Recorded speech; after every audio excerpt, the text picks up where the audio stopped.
A carreira internacional continua sendo muito almejada. Segundo o Ministério das Relações Internacionais, são mais de 2,5 milhões de brasileiros que vivem no exterior. Meu nome é Daniele Riera, sou fundadora da Salt Consulting. Ao longo desses 15 anos de carreira, recrutei brasileiros para oportunidades internacionais, assim como já liderei contratações para empresas multinacionais realizadas localmente por consultorias parceiras. Tendo certamente entrevistado mais de 3.500 profissionais, acompanho as realidades de expatriação ou de contratações locais bem-sucedidas, bem como as dificuldades no que tange os desafios do profissional e a adaptação de sua família. Todo esforço é válido para ter em sua biografia o International Assignment. Com as lições da pandemia, há a possibilidade da expatriação ficar mais restrita nas empresas.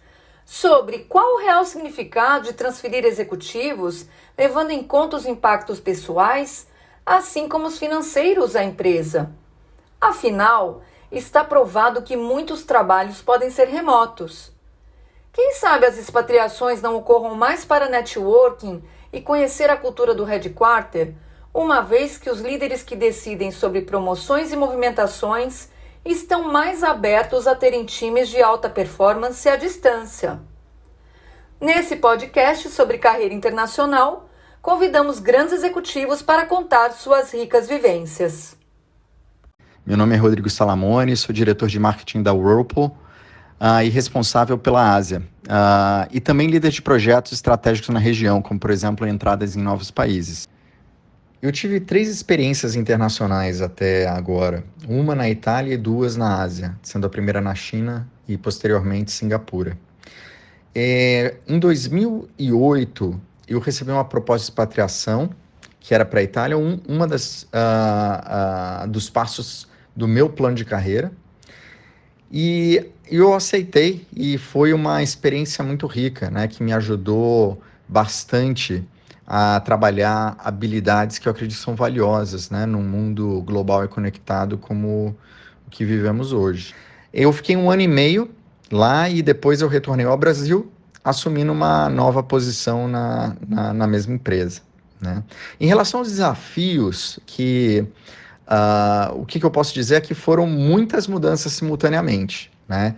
Então, a primeira, da língua, que no caso eu tinha o inglês para eu aperfeiçoar, né, como a língua oficial do escritório, e outra que era eu aprender o italiano para o convívio, né, interação com a comunidade local. 2, era entender todos os códigos culturais, né, que apesar de eu achar que a cultura italiana e a cultura brasileira são muito parecidas, na verdade tem bastante diferença. O terceiro foi que eu estava também indo para um novo escopo de trabalho.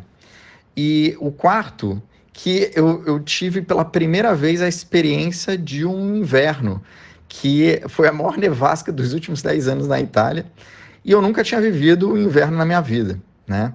Então, assim, ao mesmo tempo que foi uma experiência super rica, ele também exigiu muito de mim, né? Especialmente também porque eu fui sozinho. Então, a minha dica aqui seria tentar não mudar tantas variáveis, né? Por exemplo, se possível, optar por um trabalho que seja similar ou que você já tenha feito antes, né? E também tentar aprender a língua, né, do local com antecedência, né, que eu acho que isso ajuda. Bom, eu continuei minha carreira no Brasil e há 6 anos atrás eu recebi uma outra proposta pela mesma empresa para trabalhar na China. Não estava nos meus planos essa movimentação. No momento eu estava casado já e minha esposa trabalhando no país. Então a gente conversou bastante e a gente decidiu que seria uma ótima oportunidade para a gente aceitar essa proposta. Ter morado na China, né, e conhecido a cultura, e ter vivenciado a velocidade de evolução tecnológica e a velocidade da execução, né, do time local é uma coisa singular. E, inicialmente, eu acho que o maior desafio lá foi mesmo a língua, porque o mandarim não é trivial.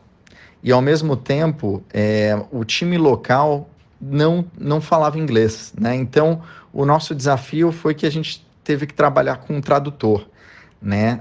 Mas com paciência, criatividade, perseverança, a gente foi criando formas da gente se comunicar. E, posteriormente, né, com reestruturações na empresa, surgiu uma nova oportunidade para uma movimentação em Singapura, onde a gente está atualmente, né? E aqui já foi mais fácil a adaptação, né, pelo fato do inglês ser uma das línguas oficiais, e ser um país também cosmopolita, né, com bastante estrangeiros aqui. Na minha experiência, eu queria citar não só uma, mas 3 diferenças de trabalhar fora do Brasil que eu acho que são relevantes. A primeira é a barreira linguística, né, mas em diferentes níveis de dificuldade, dependendo do país. A segunda é uma atenção para decodificar os códigos culturais locais para que não sejamos mal interpretados ou que geremos uma desconexão com o time local, né?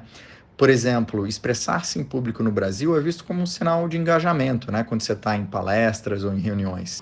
Enquanto que na China, há uma maior preocupação em se preservar para não se expor. Então, perguntar algo para alguém diretamente na frente de todo mundo, né, numa palestra, que no Brasil seria uma coisa ok, na China vai deixar as pessoas bem desconfortáveis, né? E, por fim, eu acho que é a rede de apoio, que são os nossos amigos e familiares, né? Que isso pode passar debaixo do radar numa avaliação inicial, mas quando a gente vive a experiência, a gente sente falta. E para finalizar, queria só complementar com o que eu vejo também de comum, né? Os seres humanos têm muito mais semelhanças do que diferenças, né, na minha visão.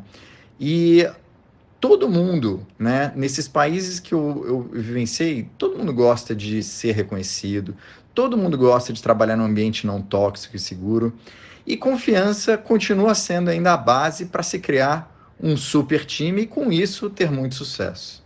Meu nome é Aura Rebelo e sou vice-presidente de marketing digital da Prudential International Insurance. Depois que eu saí da primeira seguradora em que eu trabalhei, né, que foi a Icatu Seguros, uma grande empresa brasileira, e vim para a Prudential há 4 anos atrás, voltei para o mundo multinacional e começou a aparecer de novo para mim essa demanda. Apesar de eu ser responsável pela operação do marketing no Brasil, eu tinha uma exposição internacional bastante grande e uma relação muito positiva com o presidente regional, né, com o presidente das operações da América Latina, Ásia e África, que veio a ser o meu chefe hoje. Então, a minha preparação para a carreira internacional, na verdade, ela foi muito natural, foi aprendendo a trabalhar em equipe.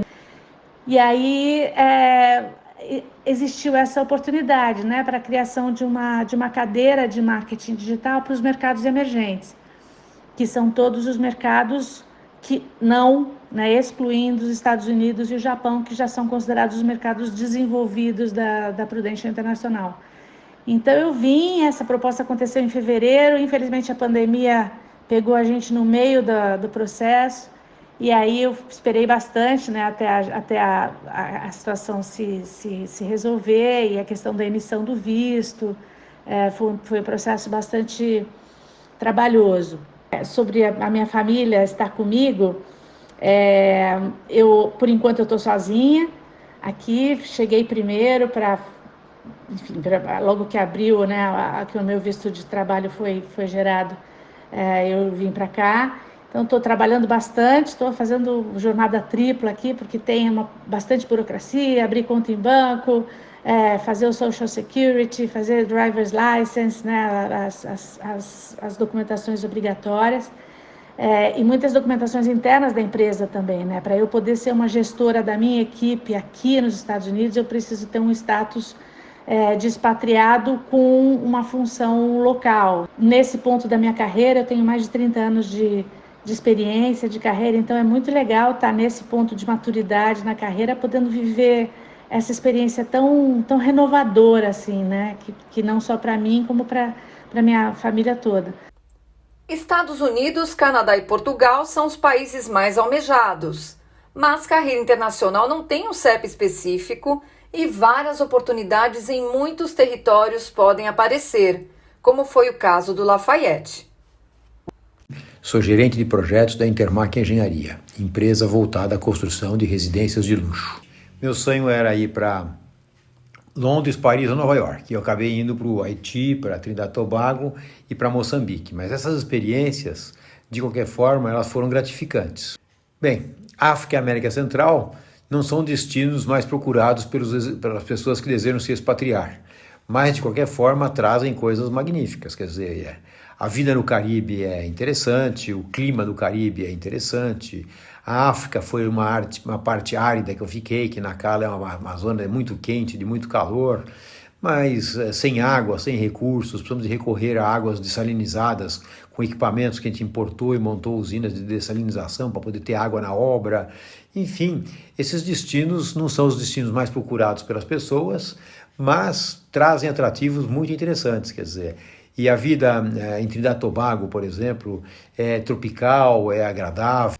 Assim, para quem vai querer ficar expatriado, a adaptação a culturas é uma coisa fundamental. A minha experiência nesses locais completamente adaptável, de forma tranquila. Eu curti, quer dizer, morava em condições precárias no Haiti, assim, num canteiro de obra bem humilde, simples, e em Porto Alegre morava num apartamento com vista para o mar. Seja como for, a carreira internacional é repleta de desafios e recompensas. A Salt Consulting contribui na transição das empresas e dos profissionais, em todo o Brasil ou no exterior. E você, também tem uma experiência interessante para compartilhar? Se inscreva em nossos canais oficiais e comente.